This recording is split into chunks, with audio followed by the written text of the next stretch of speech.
The city of Ocean Springs is a very special place. It's eclectic, it's artistic, it's small, but it's got a worldly feel to it. Ocean Springs does not have a lot of large corporate businesses. Really the lifeblood of the city is its small businesses. Retail, lodging, restaurants, all of those are extremely important to our economy. I don't think Ocean Springs would be the Ocean Springs that it is without the small businesses.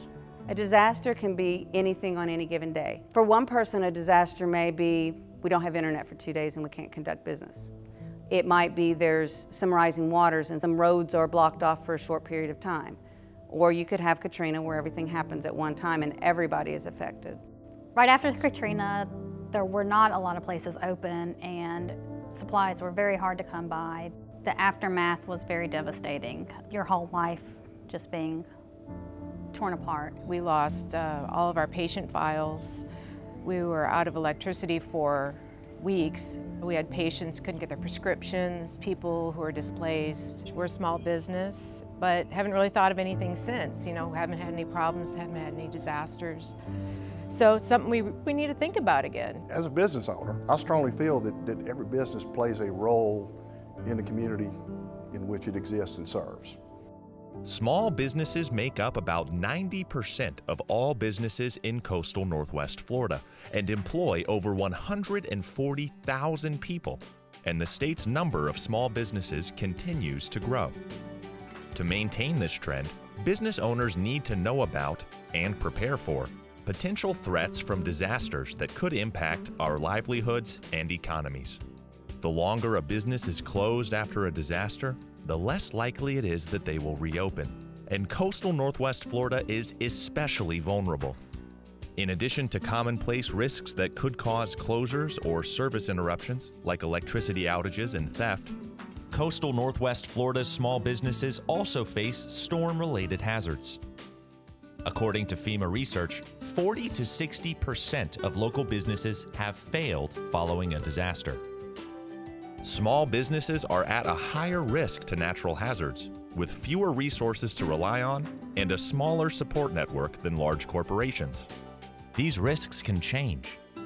Coastal Northwest Florida's development has increased by 16% since the early 2000s.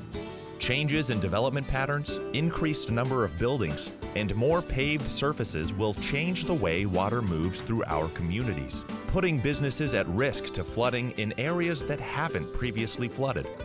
Compounding these changes, sea levels in Northwest Florida have risen 4 inches over the last 44 years, amplifying storm surge, causing more frequent tidal flooding, and reducing stormwater drainage.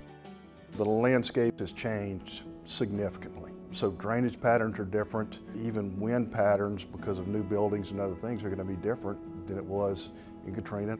What we found is when we have conversations with businesses and you start that, it takes about a good 20-30 minutes to really start peeling back the layers of how they do business before they start thinking, you know, I really should write this down.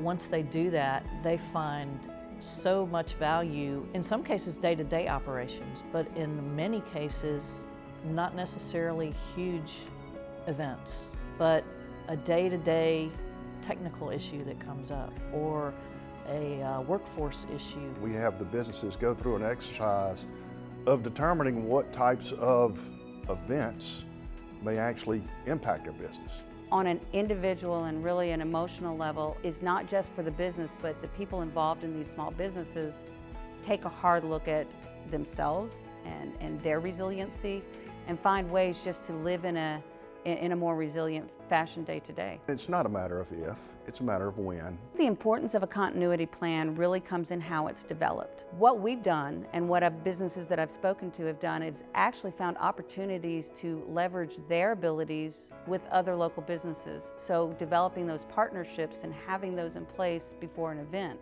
The more you come together as a community. The development of a continuity plan is not a plan that sits on the shelf and has a pretty binder and you can say, yes, we've planned for it. It is a living document. Just the peace of mind and the emotional benefits that you get from knowing when you hear that report that there's an impending storm coming or some sort of disaster that you're ready.